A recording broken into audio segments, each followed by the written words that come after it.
whenever we listen to the Word of God,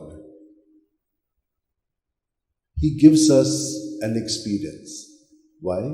Because the Word touches us in some place where we are like groping, seeking, asking, and He will answer us. What would you say has He answered in the first reading? For me at least, I see that God knows everything. He does everything beautiful. But what He wants is our cooperation. If you look around the rest of the creation, it's all cooperating with God by itself. But we are given the freedom to cooperate. We are made in the likeness and image of God, and we can see, can understand, and can respond. Or otherwise, we will be reacting. And when do we do that? You see, Adam, when he was just created, he was totally God-centered. So he did everything what God wanted to do. He was told to name the whole of creation, and he did that.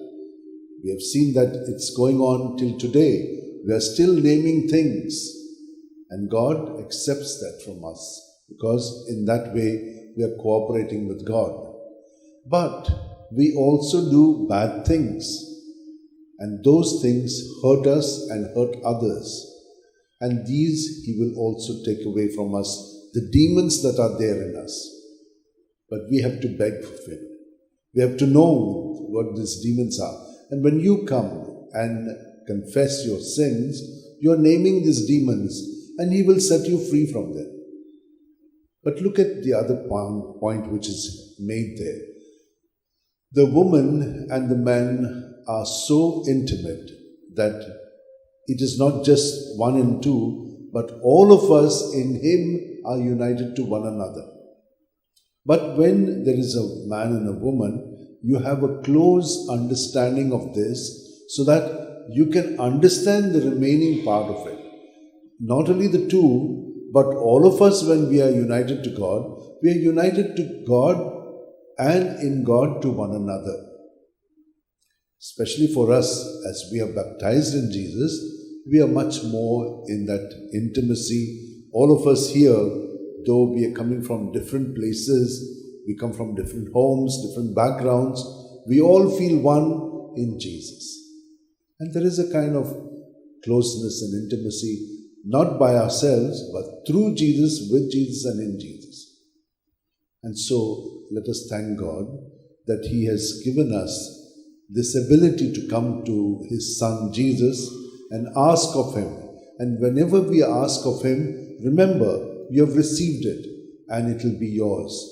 Keep thanking God, because when we ask in faith, He always gives it to us. And so let us now ask that we remain constantly with Him.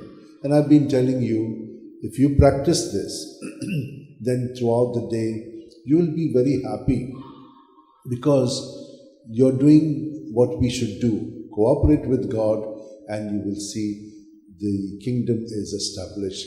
His kingdom of love, justice, and peace. So what do you have to do? At night, 5 minutes before you go to bed, and on rising 5 minutes, as you breathe in, you're being filled with breath, which is life, with Jesus. Because Jesus is life. And empty all your thoughts, your feelings, your experiences in Jesus' name. Because Jesus' name is very powerful. In His name, you'll be cleansed of all your sins. And the next breath, you will receive His Spirit, His presence. And what happened to Apollonia? She was an Egyptian. She came from Alexandria. She died in 249, 3rd century. She was very pretty, she was very good, but she was a Christian. So the Roman emperor had, decreed that Christians should be put off. They should be killed. They should be taken away. So she was asked to abjure, and she did not. She just stuck on to Jesus. What did they do? They broke her teeth. You know how painful this will be?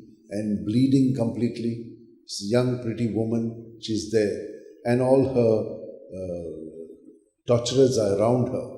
What do they do next? They light a fire, and now they're going to torture her. But what does she do? She was there with them, and she just broke free, went and fell onto the fire, and she died. There was a tremendous fire, it seems, when she died.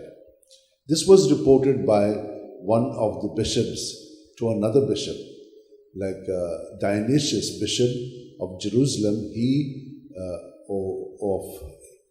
reported it to Bishop Fabian about this incident, and it is there written.